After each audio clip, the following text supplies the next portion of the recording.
समाजलाई बदल्न सक्छौँ। गठबन्धन गर्नुको अर्थ छ यदि समाजलाई लाभ हुने काम गर्न सक्नुहुन्न भने 5 दल 6 दल मिलेको कुनै अर्थ हुनेवाला छैन। हुन त अहिले संसद अवरुद्ध छ, अवरुद्ध गर्ने कामरेड पनि नेतृत्व गर्ने यही हुनुहुन्छ। अब संसदलाई अवरुद्ध गरेर केही अचिभमेन्ट हुनेवाला छैन, केही प्राप्त हुँदैन। होइन, माधवजी संसदमा हुनुहुन्छ त्यस कारणले अवरुद्ध गरे भनेर कामरेडहरूले भन्नुहुन्छ। माधवजी यही हुनुहुन्छ, उहाँहरू पनि यही हुनुहुन्छ। बसाइ काठमाडौँमै छ, बसाइ एकै ठाउँमा छ। सबैको लाल झन्डा फहराउँदै हुनुहुन्छ, हँसिया हथौडा हल्लाउँदै हुनुहुन्छ। अनि एकै ठाउँमा कसरी गर्न सक्ने? यहाँ अलिअलि छेटपेट र व्यङ्ग्य पनि चल्यो।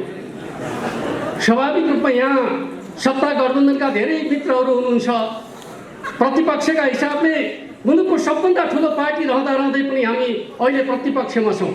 त्यस अर्थमा सवालको जवाब दिनुपर्ने हुन्छ नै। क्रान्तिका नायक त हुन्छौँ, निर्माणका नायक हुन सक्दैनौँ। यो मुलुकमा जनताले निर्माण खोजेको छ, समृद्धि खोजेको छ, क्रान्ति मात्रै होइन। समाजलाई बदल्न सक्छौँ। गठबन्धन गर्नुको अर्थ छ यदि समाजलाई लाभ हुने काम गर्न सक्नुहुन्न भने 5 दल 6 दल मिलेको कुनै अर्थ हुनेवाला छैन। आज हामी राजनीतिक रूपमा को कहाँ छौँ भन्ने कुरा आजका राजनीतिक प्रश्नमा रहेका मतभेदले रणनीतिक प्रश्नहरूलाई ओझेलमा पार्न सक्छन्। राजनीतिक प्रश्नमा रहेका मतभेदका कारणले हामी बोल्न छोडेका छौँ, हेर्न छोडेका छौँ। यस प्रकारको चिन्तनले नेपाली समाजको रूपान्तरणको हाम्रो ध्येय पुरा हुन सक्छ। हामी नेकपा एमाले नेकपा माओवादी केन्द्र यो मुलुकमा एउटा बलियो वामपन्थी शक्ति निर्माण गर्ने उद्देश्यका साथ गएको चुनावमा हामीले एउटै चुनावी घोषणा पत्रका आधारमा देशव्यापी रूपमा चुनाव लड्यौँ र जनताले हामीलाई साथ दिए, विश्वास गरे। त्यसपछि हामीले त्यो विश्वासको जगमा जनताको भावनालाई सम्मान गर्दै एउटै पार्टी निर्माण गर्ने अभियानको नेतृत्व गर्यौँ, नेकपा गठन गर्यौँ।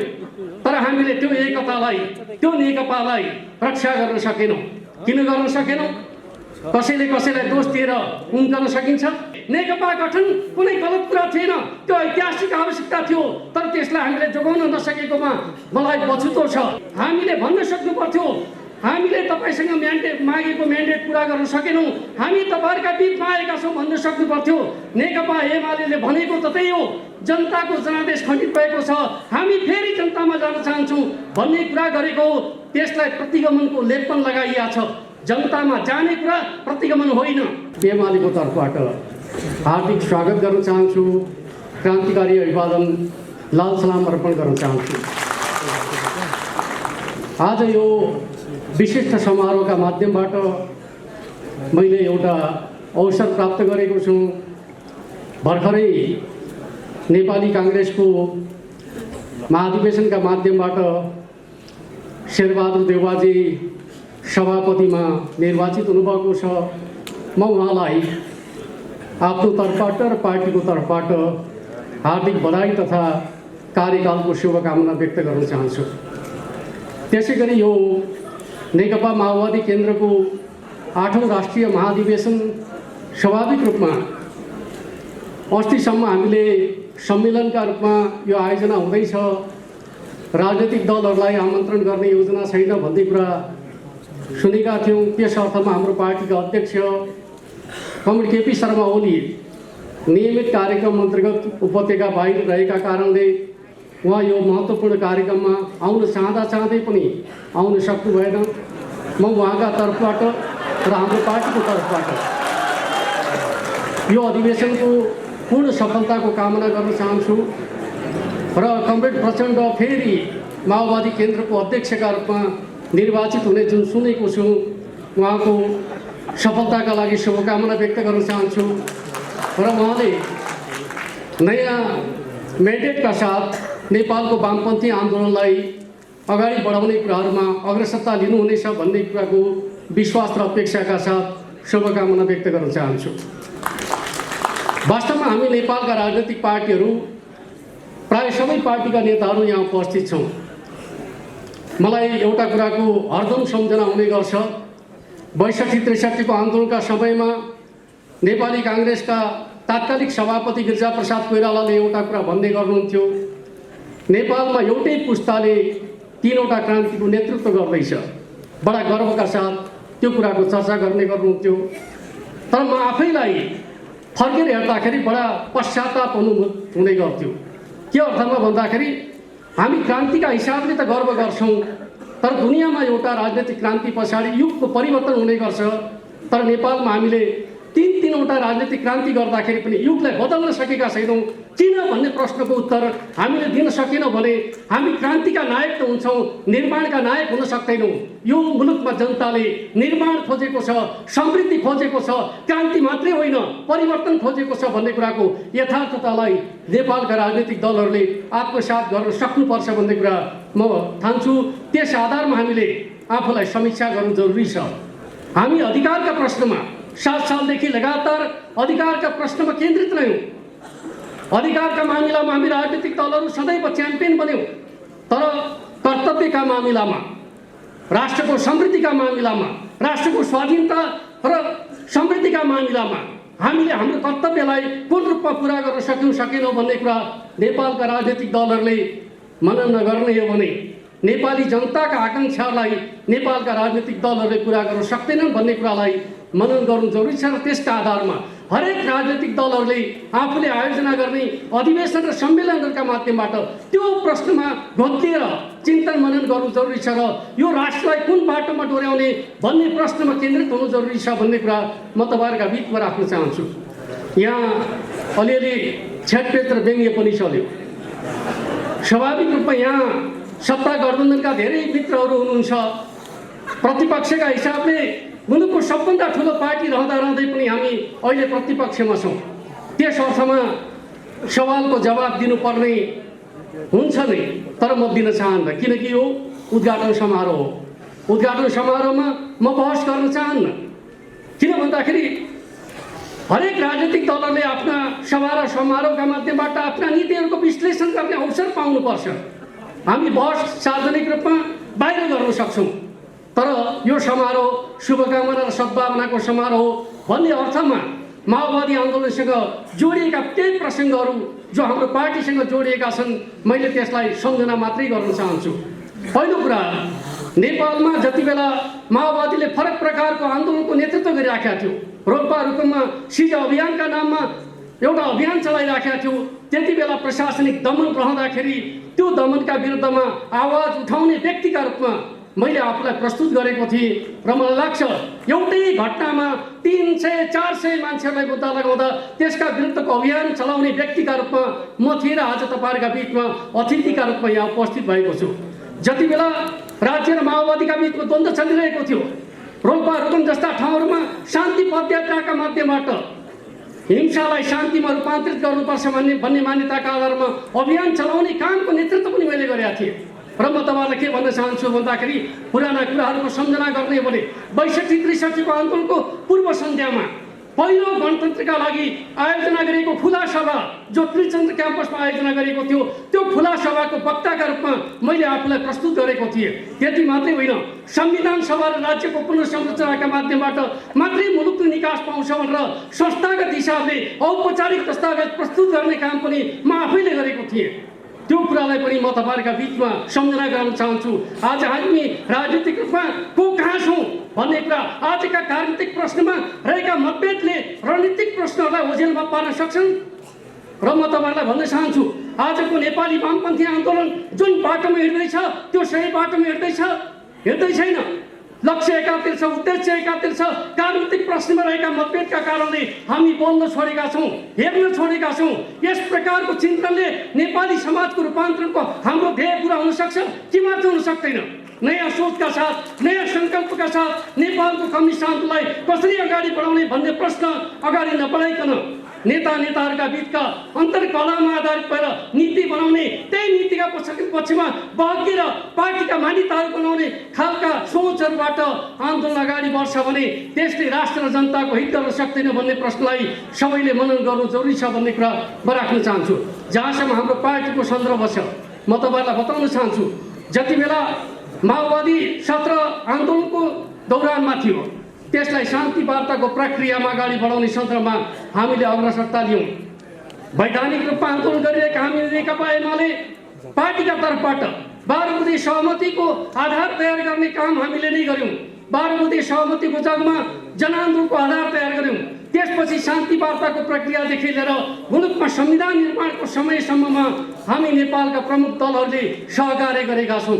आजको परिवर्तन कुनै राजनीतिक दल विशेषको उपलब्धिको रूपमा चित्रण गर्यौँ भने नेपाली इतिहासप्रति अन्याय हुन्छ, सामूहिकताको परिणाम हो। हामी एक अर्काप्रति आफ्नो बढाइको गर्व गर्छौँ, तर हामीले सामूहिकताका आधारमा नेपालमा परिवर्तन ल्याएका हौँ भन्ने कुरालाई जबसम्म आत्मसात गर्न सक्दैनौँ, परिवर्तनका च्याम्पियन त बन्छौँ तर परिवर्तनलाई संस्थागत गर्न सक्दैनौँ। परिणामस्वरूप 7 साल 17 सालका रूपमा, 46 साल 58 सालका रूपमा, प्रतिगमनका रूपमा पुनरावृत्ति भएको घटनाबाट हामीले शिक्षा लिनु जरुरी छ भन्ने कुरा म तपाईँहरूका बिचमा राख्न चाहन्छु। एउटा प्रसङ्ग मात्रै म चर्चा गर्न चाहन्छु। त्यो प्रसङ्ग भनेको के हो त भन्दाखेरि हामी नेकपा एमाले र नेकपा माओवादी केन्द्र यो मुलुकमा एउटा बलियो वामपन्थी शक्ति निर्माण गर्ने उद्देश्यका साथ गएको चुनावमा हामीले एउटै चुनावी घोषणा पत्रका आधारमा देशव्यापी रूपमा चुनाव लड्यौँ र जनताले हामीलाई साथ दिए, विश्वास गरे। त्यसपछि हामीले त्यो विश्वासको जगमा जनताको भावनालाई सम्मान गर्दै एउटै पार्टी निर्माण गर्ने अभियानको नेतृत्व गर्यौँ, नेकपा गठन गर्यौँ। तर हामीले त्यो एकतालाई, त्यो नेकपालाई रक्षा गर्न सकेनौँ। किन गर्न सकेनौँ? कसैले कसैलाई दोष दिएर उम्कन सकिन्छ? किनकि हामी हाम्रा मान्यताहरूबाट, हाम्रा उद्देश्यहरूबाट, हाम्रा लक्ष्यहरूबाट आफूलाई केन्द्रित गर्न सकेका छैनौँ। हामी राजनीतिका प्रश्नहरूमा, स्वार्थका प्रश्नहरूमा अल्झिएका कारणले गर्दा नै हाम्रा महान उद्देश्यहरू पछाडि परेका छन्। म भन्न चाहन्छु फेरि पनि हामीले एकताका लागि गरेका प्रयासहरू इमानदार प्रयास थिए।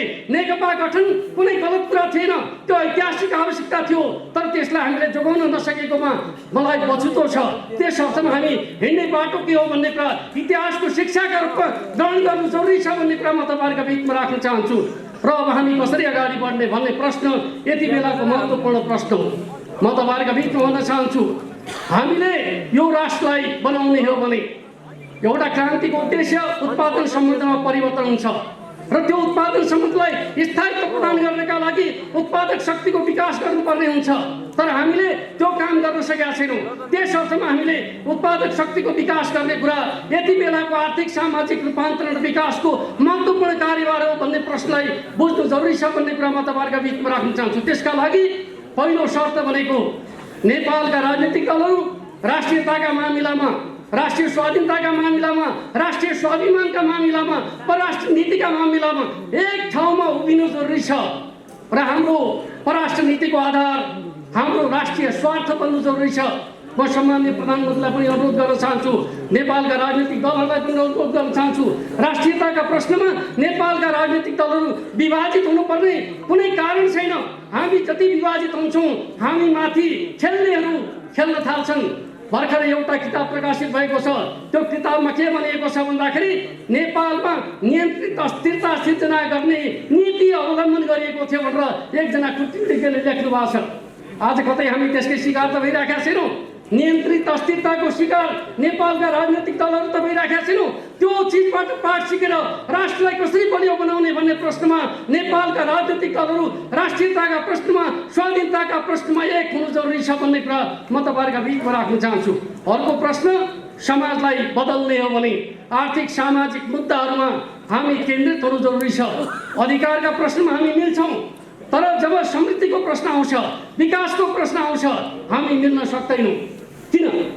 यो प्रश्नको उत्तर नेपालका राजनीतिक दलहरूले खोज्न सक्नुपर्छ। अधिकारका प्रश्नमा मिल्न सक्ने, जनताले चाहेको विकास र समृद्धिको प्रश्नमा हामी मिल्न नसक्ने कारण के हो भन्ने कुरा खोज्ने हो भने ल हाम्रा बिचमा वैचारिक धारणाहरूमा भिन्नता छन् भने कोसँग भिन्नता छ? के नेपालका वामपन्थी बनेका दलहरूका बिचमा आर्थिक सामाजिक रूपान्तरणका प्रश्नमा भिन्नता छ? नेकपा एमाले चाहेको समाज र माओवादी केन्द्रले चाहेको समाज फरक हो? होइन भने हामी हिँड्ने गन्तव्य त एउटै होला नि त। तर हामी किन अलग अलग ठाउँमा छौँ? हो, नेपाली काङ्ग्रेस उदार प्रजातन्त्रको बाटोमा, उदार पुँजीवादको बाटोमा हिँड्नुपर्छ भन्ने मान्यताका पक्षमा छ।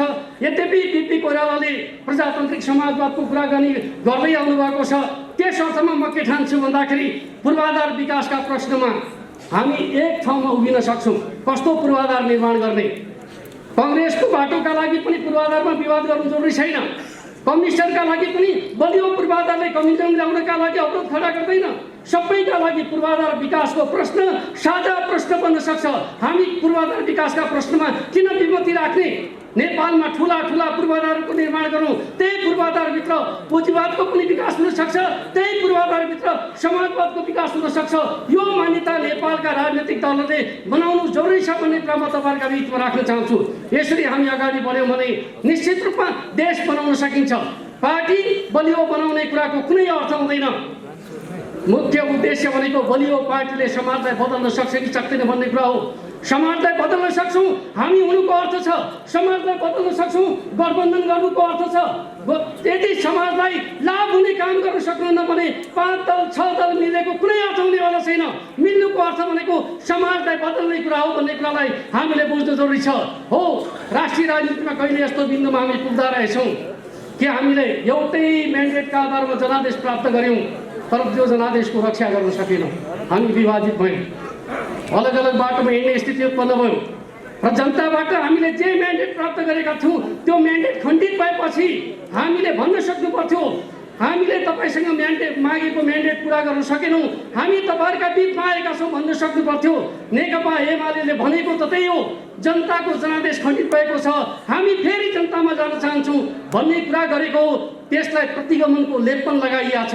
जनतामा जाने कुरा प्रतिगमन होइन, जनतामा जाने कुरा जनतालाई सम्प्रभु बनाउने कुरा हो। म अन्त्यमा भन्न चाहन्छु, राजनीतिक दलहरूले दुईटा काम कहिले छोड्नु हुँदैन। एउटा पार्टी निर्माणमा कार्यकर्ताको सम्प्रभुता, राष्ट्र निर्माणमा जनताको सम्प्रभुता स्थापित गर्ने कुरा।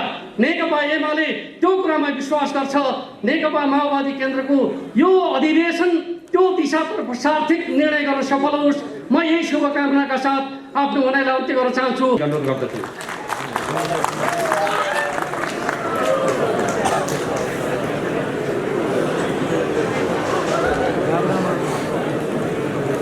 धन्यवाद। 8औं महाधिवेशन उद्घाटन सत्रका अध्यक्षता गरिरहनुभएका कामरेड प्रचण्डजी, सम्माननीय प्रधानमन्त्रीज्यू, पूर्व प्रधानमन्त्रीज्यू र विभिन्न पार्टीबाट आउनुभएका नेता साथीहरू, सबभन्दा पहिला यहाँहरूलाई यो महाधिवेशन सफल होस्, यसले नयाँ ऊर्जा पैदा गरोस् र नयाँ जटिल नेपालको राजनीतिक परिस्थितिलाई चिरेर एउटा मुलुकलाई नयाँ दिशा दिन, नयाँ उत्साह दिन, नयाँ गति दिन सफल होस् भन्ने जनता समाजवादी पार्टीको तर्फबाट शुभकामना व्यक्त गर्दछु।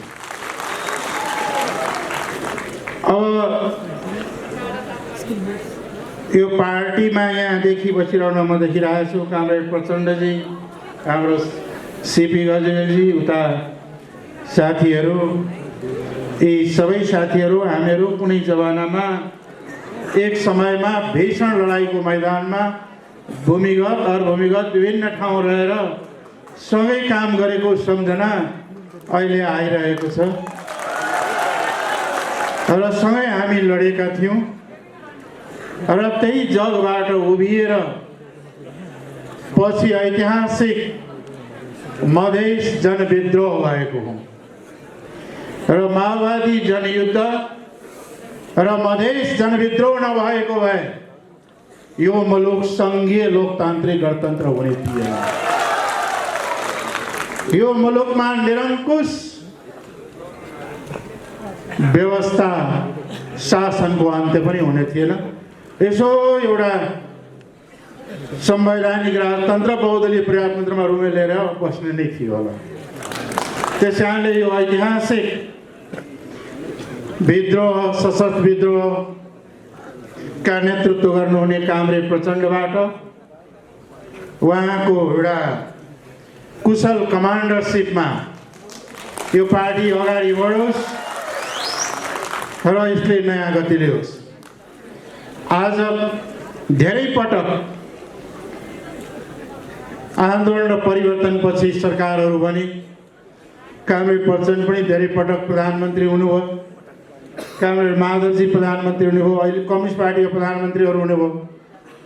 तर अहिले पनि सत्य मेलमिलाप आयो अल्पत्र छ। जनयुद्धताका विद्रोहताका बेपत्ता पारिएका परिवारहरूले अहिलेसम्म पनि न्याय पाएका छैनन्। उनीहरूले न्याय पाउन्। र यसको साथै वास्तवमा के हो भने हाम्रो मुलुकमा वर्ग विभेद र वर्ण विभेद पनि छ। वर्ग विभेद शोषित वर्गको मुक्तिका लागि र वर्ण विभेद उत्पीडित जात जाति र राष्ट्रियताहरू, खास गरिकन मधेसी समुदाय, आदिवासी जनजातिहरू, दलित, मुस्लिम, थारू, अल्पसङ्ख्यक समुदायहरू का साथसाथै लोक उन्मुख जात जातिहरूको मुक्तिका सवालहरू कम्युनिस्ट आन्दोलनसँग जोडिएर आएका सवालहरू अहिले पनि अल्पत्र परेका छन्। यसलाई, यी सवालहरूलाई, यी राष्ट्रिय सवालहरूलाई सम्बोधन नगरिकन राष्ट्रिय एकता पनि बलियो हुँदैन र मुलुकमा आर्थिक परिवर्तन र क्रान्ति पनि सम्भव छैन।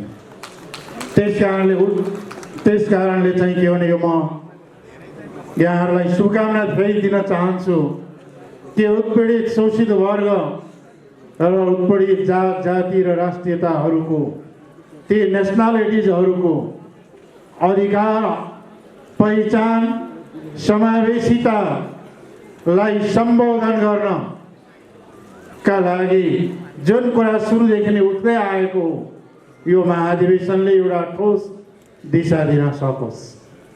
यसका साथै आज विगतका आन्दोलनहरू, विद्रोहहरूका उपलब्धि, आज सङ्घीयता, समावेशिता, धर्मनिरपेक्षता,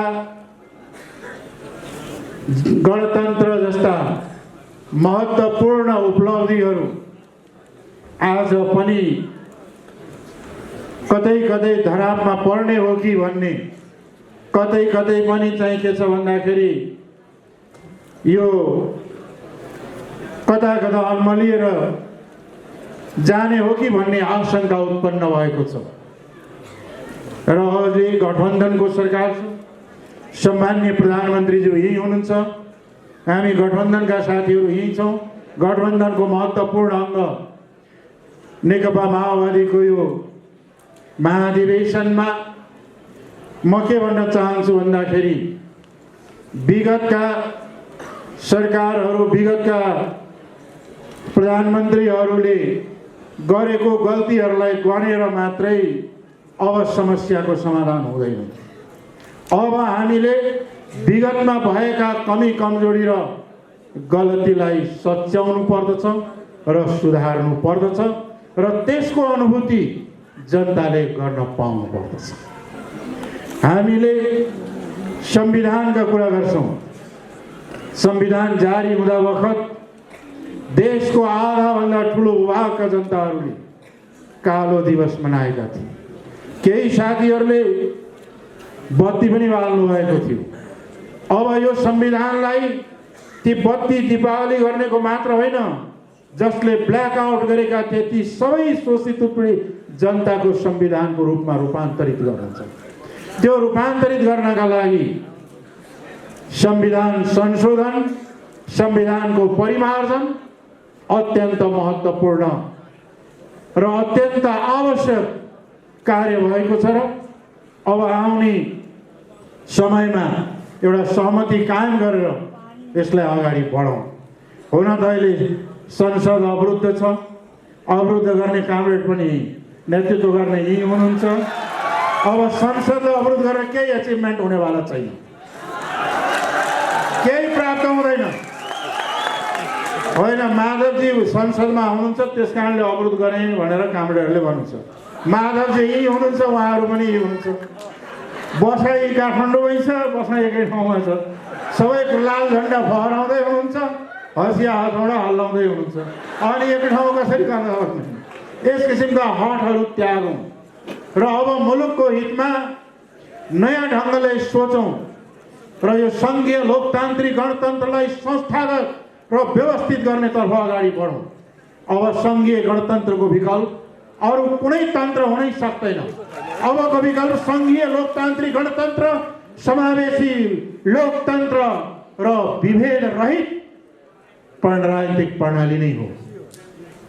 अब यही प्रणालीबाट अगाडि बढेर हामीले शोषित पीडित जनतालाई, जो गरिब, बेरोजगार, अस्वस्थ, घरबार विहीन भएका ती समुदायलाई, ती जनताहरूलाई रोजीरोटी, घाँसबासदेखि लिएर औषधि मूल्यदेखि लिएर एउटा नयाँ जीवन, नयाँ सामाजिक प्रणाली, नयाँ समाजको निर्माण गर्न सक्दछौँ।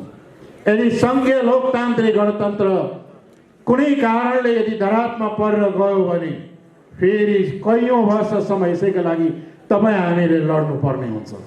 त्यस कारणले यसलाई रोकसा गर्दै अब अगाडि बढ्न र संविधान संशोधन, सङ्घीय गणतन्त्रको संस्थागत गर्नेका गर्न र उत्पीडित वर्ग र जातिहरूको मुक्ति, आर्थिक समृद्धि र समाजवादको निर्माणतर्फ यो महाधिवेशन अगाडि बढोस्, सफल होस्।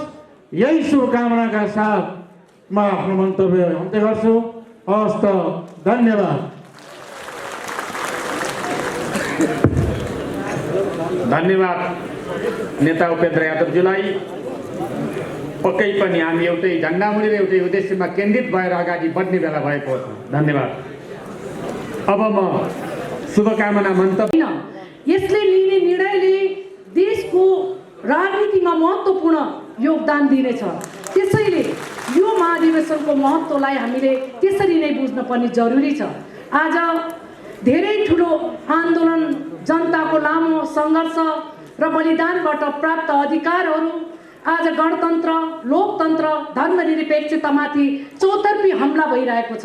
त्यसैले यसलाई परास्त गर्नको निम्ति पनि आजको आवश्यकता, यो राष्ट्रिय आवश्यकता भनेको हरेक पार्टीहरूको बिचमा थुप्रै राजनीतिक मतभेदहरू छन्, विभेदहरू छन्, तर हुँदाहुँदै पनि आजको राष्ट्रिय आवश्यकता के हो भने त्यो मतभेदको बिचबाट पनि उच्च प्रकारको एउटा दृढ प्रकारको एकताको आवश्यकता छ। यो आन्दोलनलाई सफल बनाउनको निम्ति आज प्रतिगमन आज चर्को रूपमा अगाडि बढिरहेको छ। प्रतिगमनको विरुद्धमा 5 दलीय गठबन्धनले महत्त्वपूर्ण निर्णायक भूमिका निर्वाह गरेको छ, तर त्यो निर्णायक भूमिकालाई अझै अगाडि लैजानुपर्ने आजको आवश्यकता पनि हो। र त्यसलाई हेर्दै गर्दा यो सामान्य कुरा होइन, यो सामान्य कुरा होइन कि आज उपलब्धिमाथि जुन प्रकारको हमला भइरहेको छ त्यसको सिलसिलेवार हामीले देखेका छौँ। आज लोकतन्त्र, आज संसदको मुख्य अङ्ग, मुख्य भूमिका गर्ने अङ्ग भनेकै संसद हो, प्रतिनिधि सभाको। तर प्रतिनिधि सभा दुई चोटि विघटन गरियो। त्यसले मात्र भएन, अझै पनि प्रतिनिधि सभा अझै पनि अवरोधको अवस्थामा छ। यस्तो अवस्थामा अहिले पनि देखिएको देशको प्रतिगमनको खतरालाई हामीले सानो ठान्नु हुँदैन। एउटा पार्टीले मात्र त्यसलाई लडेर पराजित गर्न सक्दैन। त्यसैले आज पनि प्रतिगमनको विरुद्धका सबै पार्टीहरू एकताबद्ध भएर यो आन्दोलनलाई अगाडि बढाउनु पर्ने यो राष्ट्रिय आवश्यकता हो, यो माग हो र यो चिजलाई हामीले महसुस गर्नुपर्ने जरुरी छ।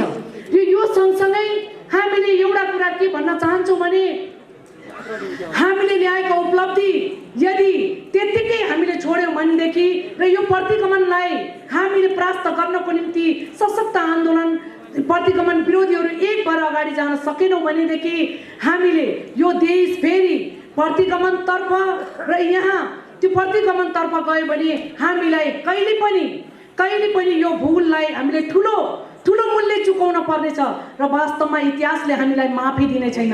त्यसैले इतिहासले माग गरेको छ कि हिजोको 46 सालको आन्दोलनमा जसरी विभिन्न राजनीतिक पार्टीहरूले 62-63 को आन्दोलनमा जुन प्रकारको उच्च प्रकारको एउटा राजनीतिक दूरदर्शिता, राजनीतिक मेचोड, एकदम परिपक्वता किसिमले जसरी निर्णय गरेर ठुलो पैमानामा आज ऐतिहासिक महान उपलब्धिहरू जुन उपलब्धि हामीसँग छ यो उपलब्धिलाई संरक्षण गर्दै अगाडि जानुपर्ने दायित्व तपाईँ हाम्रो हो। सत्य हो, हामी बीचको ठुलो विवाद राजनीतिक विवादहरू छन्। राजनीतिक विवाद हुँदाहुँदै पनि राष्ट्रियताको सामु दलीय महत्त्व होइन, दलीयतालाई प्राथमिकता दिने होइन, दलीय फाइदा कति हुन्छ होइन, सबैभन्दा ठुलो प्राथमिकता हामीले दिने भनेको राष्ट्रियतालाई हो। राष्ट्रियतालाई माथि राखेर सोच्दाखेरि जतिसुकै हाम्रो राजनीतिक मतभेद भए पनि राष्ट्रियताको सवालमा हामी एक हुनुपर्छ र राष्ट्रियताको आन्दोलनमा एक भएर जानको निम्ति हामी सम्पूर्ण यो राष्ट्रले, यो इतिहासले त्यो प्रकारको एकताको, त्यो प्रकारको परिपक्वता, त्यो प्रकारको दूरदर्शिताको राजनीतिक पार्टीहरूसँग माग गरेको छ। त्यसैले यो माग परिपूर्ति गर्ने जिम्मेवारी तपाईँ हाम्रो काँधमा आएको छ, यो गम्भीर जिम्मेवारी काँधमा आएको छ। यसलाई महसुस गर्दै अहिलेको यो महाधिवेशनले लिने सही निर्णयले भोलि बिहानको राष्ट्रिय राजनीतिमा धेरै ठुलो योगदान पुर्याउनेछ। त्यसैले म के भन्न चाहन्छु भने गठबन्धनको पनि एउटा महत्त्वपूर्ण घटक हो यो माओवादी केन्द्र। त्यसैले यो महाधिवेशनले लिँदाखेरि निर्णय त्यस विषयमा पनि महत्त्वपूर्ण लिन जरुरी छ। यो गठबन्धन आजको यो राष्ट्रिय आवश्यकता हो, यसलाई अगाडि लैजानुपर्ने यो हाम्रो यो राष्ट्रको आवश्यकता हो। यो ऐतिहासिक अहिलेको यो अधिवेशनले पनि यो विषयमा महत्त्वपूर्ण भूमिका निर्वाह गर्नेछ र महत्त्वपूर्ण किसिमको निर्णय लिनेछ भन्ने पूर्ण आशा राख्दछौँ। यति भन्दै फेरि पनि यो महत्त्वपूर्ण घडीमा विभिन्न विचार, हरेक प्रकारका विचारहरूको सामूहिक रूपले अगाडि आन्दोलन लैजाने क्रममा हाम्रा विचारहरू, हाम्रा थुप्रै विमतिहरू छन्। ती विमतिहरू हाम्रो ठाउँमा राखेका छौँ, तर राष्ट्रियताको इस्युमा, संहिताको विषयमा, यो एमसिसीको विषयमा राष्ट्रिय जनमोर्चाले आफ्नो विचार स्पष्ट रूपमा अगाडि राखेको छ। राष्ट्रघाती एमसिसीलाई खारेज गर्नको निम्ति पनि यो महाधिवेशनले एउटा महत्त्वपूर्ण निर्णय लिनेछ भन्ने पूर्ण विश्वास, आशा एवं विश्वास राख्दै फेरि यो 8औं महाधिवेशन भव्य र शानदार रूपले सफल होस् भन्ने शुभकामना व्यक्त गर्दै शुभकामनाका दुई शब्दहरू मैले यही अन्त गर्न चाहन्छु। हस् त, धन्यवाद। सम्पन्न हुन गइरहेको 8औं महाधिवेशनको उद्घाटन सत्रका सभापति र पार्टीका अध्यक्ष कमरेड, यो कार्यक्रममा उपस्थित हुनुभएका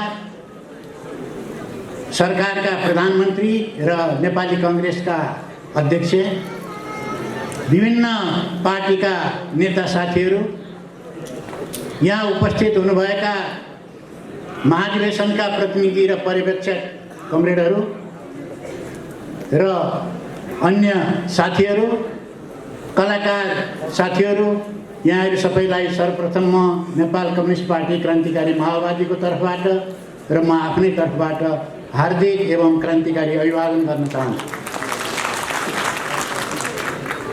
सबभन्दा पहिले त म हाम्रो पार्टीलाई यहाँ यो तपाईँहरूको भव्य कार्यक्रममा आमन्त्रित गर्नुभएकोमा आयोजक कमरेडहरूलाई म आयोजक कमरेडहरूप्रति म आभार पनि व्यक्त गर्न चाहन्छु र यो नेपाल कम्युनिस्ट पार्टी माओवादी केन्द्रको यो 8औं महाधिवेशन भव्यताका साथ सफल होस् भन्ने पार्टीको तर्फबाट शुभकामना पनि म व्यक्त गर्न चाहन्छु। यहाँ जे भए पनि हामी कुनै समयमा नेकपा माओवादी हुँदाखेरि हामी सँगै वर्षौँसम्म चाहिँ बसेको अनुभूति पनि मलाई यहाँ भइरहेको छ र यहाँ सहभागी भइरहँदाखेरि मलाई ती पुराना दिनहरू पनि मलाई सम्झना भइरहेको छ र यहाँ तपाईँहरूले र तपाईँहरूको पार्टीका अध्यक्षले बेला बखतमा भन्ने गर्नुभएको कुरा कि पुराना माओवादी एकजुट हुनुपर्छ, एकताबद्ध हुनुपर्छ भनिरहेको कुरा पनि यतिखेर म राम्रोसँग सम्झिरहेको छु र हामीले यसलाई नकारात्मक होइन सकारात्मक अर्थमा बुझ्ने गरेका छौँ। हामी चाहन्छौँ नेपालमा भएका सम्पूर्ण कम्युनिस्ट क्रान्तिकारीहरू एकताबद्ध हुनुपर्छ र उनीहरूले आफ्नो लक्ष्य हासिल गर्नको निम्ति जनताले जुन रगत बगाएका थिए त्यसलाई सार्थक सार्थकता दिनको निम्ति हामी सबै प्रयत्नशील हुनुपर्छ। त्यसका सबै सच्चा कम्युनिस्टहरू एक हुनुपर्छ भन्ने हामी यो पनि म राख्न चाहन्छु। तर यसको साथसाथै म यहाँहरूलाई विनम्रतापूर्वक केही सुझावहरू पनि दिन चाहन्छु। यदि साँच्चै नै पूर्व माओवादीहरू एकजुट हुने हो भने त्यसको लागि केही आधारहरू तयार पारौँ। त्यो आधार म यहाँ धेरै यहाँ भन्न पनि चाहन्न, किनभने यहाँ तपाईँहरूको आफ्नो कार्यक्रममा उपस्थित भएर धेरै तिता मिठा कुराहरू यहाँ राख्ने बेला पनि होइन, यो ठाउँ पनि होइन, त्यसमा म सतर्कै छु। तैपनि यहाँ केही विषयहरू सुधारको रूपमा म तपाईँहरू टाढा टाढाबाट र देशभित्रबाट आउनुभएका प्रतिनिधिहरू समेत हुनुभएको हुनाले तपाईँहरूको महाधिवेशनमा यो कुरो उठ्दिए राम्रो हुन्थ्यो भन्ने चिन्ताका साथ केही कुराहरू म राख्न चाहन्छु। त्यो के हो भने पहिलो कुरा, यदि हामी चाहिँ पूर्व माओवादीहरू एकजुट हुने हो भने एउटा पहिलो कुरो के गर्नुपर्छ यो महाधिवेशनले भन्ने लाग्छ भने हामीले जनयुद्ध सुरु गर्नुभन्दा अगाडिको केन्द्रीय समितिको बैठकमा जुन प्रतिबद्धता जाहेर गरेका छौँ त्यसलाई पुनर्स्थापित गर्नुपर्छ भन्ने मेरो एउटा कुरा। दोस्रो, म के चाहन्छु भने हामीले जुन लक्ष्य राखेर जनयुद्ध गरेका थियौँ त्यो लक्ष्य अहिले पनि अधुरो र अपुरो छ र हामी यो सबैको लागि चिन्ताको विषय बनेको छ। त्यसकारण त्यो लक्ष्य नेपाललाई जनगणतन्त्र बनाउनको निम्ति तुरुन्त हामी त्यसको लागि अगाडि बढौँ। त्यो कार्यक्रम तपाईँले पारित गर्नुहोस्, त्यो अनुरोध म गर्न चाहन्छु। तेस्रो कुरा के भन्न चाहन्छु भने राष्ट्रिय स्वाधीनताका विषयमा केही महत्त्वपूर्ण निर्णय लिनुभयो भने यो देशको निम्ति पनि धेरै महत्त्वपूर्ण कुरा हुन्छ भन्ने मलाई लागेको छ। त्यसकारण अहिले चलिरहेको विवाद जुन छ, राष्ट्रघाती एमसिसी सम्झौता खारिज गर्न तपाईँहरूले जोड लगाउनु। हामीले गुमाएका भूभागहरू, नेपालले गुमाएका भूभागहरू हामीले नक्सामा त हासिल गऱ्यौँ तर त्यो वास्तविक रूपमा हासिल गर्न सकेका छैनौँ। कालापानी, लिपुलेख र लिम्पियाधुरा हासिल गर्नको निम्ति यो पार्टी प्रतिबद्धता होस् भनेर प्रतिबद्धता जाहेर गर्नुपर्छ भन्ने चाहन्छु र नेपालले गुमाएका सबै भूभागहरू फिर्ता गर्नको निम्ति यो तपाईँले प्रतिबद्धता जाहेर गर्नुहुनेछ भन्नेमा आशा गरेको छु। यी सबै कुराहरू भयो भने पार्टी एकताको लागि हामीले बहस गर्ने, छलफल गर्ने ढोका खुल्छन् र यो महाधिवेशनले त्यो ढोका खोलोस्, त्यसको निम्ति तपाईँहरू सबैको योगदान रहनेछ भन्ने मैले विश्वास लिँदै पुनः यो 8औं महाधिवेशनको पूर्ण सफलताको शुभकामना व्यक्त गर्दै म यहाँहरूसँगबाट अहिले बिदा हुन चाहन्छु। हवस् त, धन्यवाद।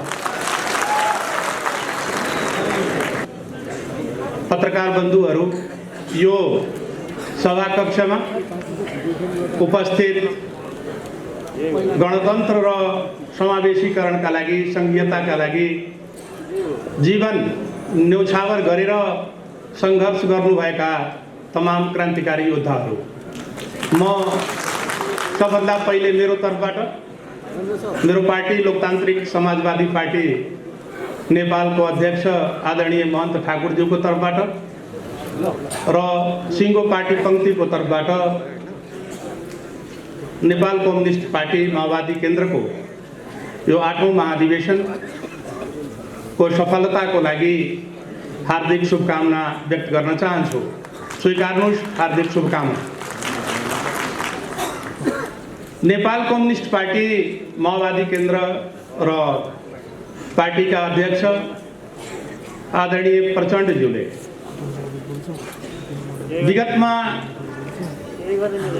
जुन प्रकारले यो देशलाई एउटा फरक धार प्राप्तिको आन्दोलनको नेतृत्व गर्नुभयो, यो पार्टी जनयुद्धमा जानुभन्दा पहिलेदेखि स्वर्गीय गजेन्द्र नारायण सिंहको नेतृत्वमा यो देशका शोषित, पीडित, उपेक्षित मधेसी समुदाय, आदिवासी जनजातिहरू, दलितहरू, महिलाहरू, पिछडिएका क्षेत्र र वर्गका जनताको पक्षमा हामीले आन्दोलन उठाएका थियौँ। त्यो आन्दोलन शान्तिपूर्ण थियो। जब जनयुद्ध सुरु भयो, सबै पार्टीहरूले वा धेरै पार्टीहरूले भनौँ प्रचण्डज्यूको र यहाँहरूको नेताहरूको बारेमा गर्ने टिप्पणीहरू र तत्कालीन नेपाल सद्भावना पार्टी, जसको म पनि विद्यार्थी नेतादेखि हितमानजी लगायतका साथीहरूसँग काम गरेका थियौँ आफ्नो सङ्गठनमा, शङ्करजी पनि हाम्रा समकालीन विद्यार्थी नेता, राजेन्द्र लिङ्गदेन पनि हामी समकालीन विद्यार्थी नेताहरू थियौँ। त्यो जमानादेखि नै हामीले के गरेका थियौँ भने कहिले पनि माओवादीलाई के भन्छ यो आतङ्कवादी पार्टी भनेन। गजेन्द्र नारायण सिंहले कहिले पनि यहाँहरूको पार्टीलाई आतङ्कवादी पार्टी भन्नुपर्छ भन्ने डकुमेन्टमा कहिले सही गर्नु भएन र उहाँले जहिले पनि माओवादीसँग वार्ता गरेर समस्याको समाधान खोज्नुपर्छ भन्ने गर्नुहुन्थ्यो। म जस्ता तत्कालीन विद्यार्थी नेताहरूले सोध्ने गर्थ्यो, किन हामीले माओवादीलाई क्रान्तिकारी भन्छौँ, किन हामी माओवादीलाई आतङ्कवादी भन्दैनौँ। उहाँ भन्नुहुन्थ्यो हाम्रो एजेन्डा उस्तै उस्तै हो, प्राप्तिको बाटो हामी गान्धीवादी छौँ, उहाँहरू माओवादी हुनुहुन्छ, हामी शान्तिवादी छौँ, उहाँहरू क्रान्तिकारी हुनुहुन्छ। त्यसैले बाटो जुनसुकै भए पनि लक्ष्य एउटै भएकोले हामी प्रत्यक्ष रूपमा नभए पनि अप्रत्यक्ष रूपमा त्यसलाई सघाउनुपर्छ भन्ने उहाँको धारणा थियो। आज गजेन्द्र नारायण सिंह हुनुहुन्न, उहाँले स्थापना गरेको पार्टी पनि त्यही रूपमा छैन, तर प्रचण्डजी हुनुहुन्छ। सङ्घीयता आयो, तर कस्तो सङ्घीयता आयो अहिलेसम्म थाहा हुन सकिरहेको छैन। समावेशीकरण पनि भयो, यो संविधानमा सबै थोक छ तर केही पनि छैन। जहाँ सबै थोक हुन्छ, जहाँ तपाईँको सबै हितैषी नै हुन्छन्, त्यहाँ कोही हितैषी हुँदैन। अस्पतालमा 1 पोइन्ट ब्लड कसैले दिँदैन। त्यसैले सबै चिज भएकोले केही पनि छैन। हामी त्यसको लागि मधेस आन्दोलन गरिरहेका थियौँ। अरू नेताजीहरू पनि आफ्नो समयमा लामो क्रान्तिकारी इतिहास भएको नेताहरू यो मञ्चमा हुनुहुन्छ, तर हामीले 6 महिनासँग म्याराथन मधेस आन्दोलन गऱ्यौँ शान्तिपूर्ण तरिकाले। त्यो आन्दोलन अहिलेसम्म सम्बोधन हुन सकेन। आदरणीय प्रचण्डजी भन्नुहुन्थ्यो प्राप्त उपलब्धिको रक्षा गरौँ, जस्तो सुकै भए पनि एक ठान संविधान बनाऊ, जति चिज आउँछ आउँछ, होइन भने प्रतिगामीहरू टाउको ठड्याउँछन्। त्यसैले प्राप्त उपलब्धिलाई संविधानमा लेखौँ, संविधान बनाऊ, जारी गरौँ, अनि तपाईँहरूको एजेन्डा सम्बोधन हुन्छ। तर संविधान बनेको 5 वर्षभन्दा बढी भइसक्यो। एउटा संसदको कार्यकाल पनि 2 पटक सकेर तेस्रो पटक यहाँ हामी उभिरहेका छौँ। तर त्यो विषयमा यो देशमा सबै विषयमा खूब छलफल भयो, तर त्यही एजेन्डाको विषयमा छलफल भएन जुन एजेन्डाको लागि तपाईँहरू जीवन उत्सर्ग गरेर लड्नुभयो र जुन एजेन्डाको लागि हामी शान्तिपूर्ण तरिकाले धरना, अनसन र जुलुस नाराको राजनीति गऱ्यौँ। त्यसैले म यहाँ मञ्चमा आसीन तमाम नेताजीहरूलाई र खास गरेर नेपाल कम्युनिस्ट पार्टी माओवादी केन्द्र जो ती दुईटै एजेन्डामा सङ्घीयता र समावेशीकरणको एजेन्डामा गणतन्त्रता प्राप्ति भइसकेको छ, त्यसलाई कसैले हल्लाउन पनि सक्दैन। तर ती दुईटा एजेन्डालाई उचित तरिकाले सम्बोधन गराउनमा उहाँको नेतृत्वमा र बाँकी नेताहरूको सहयोगमा यो सफल हुनेछ भन्ने हाम्रो पार्टीले अपेक्षा राखेको छ। त्यही अपेक्षा यहाँ फस्किँदै यहाँहरूको 8औं राष्ट्रिय महाधिवेशनको सफलताको पुनः कामना गर्दै यहाँबाट बिदा हुने अनुमति चाहन्छु। हस्त, धन्यवाद। जय मातृभूमि, क्रान्तिकारी अभिवादन।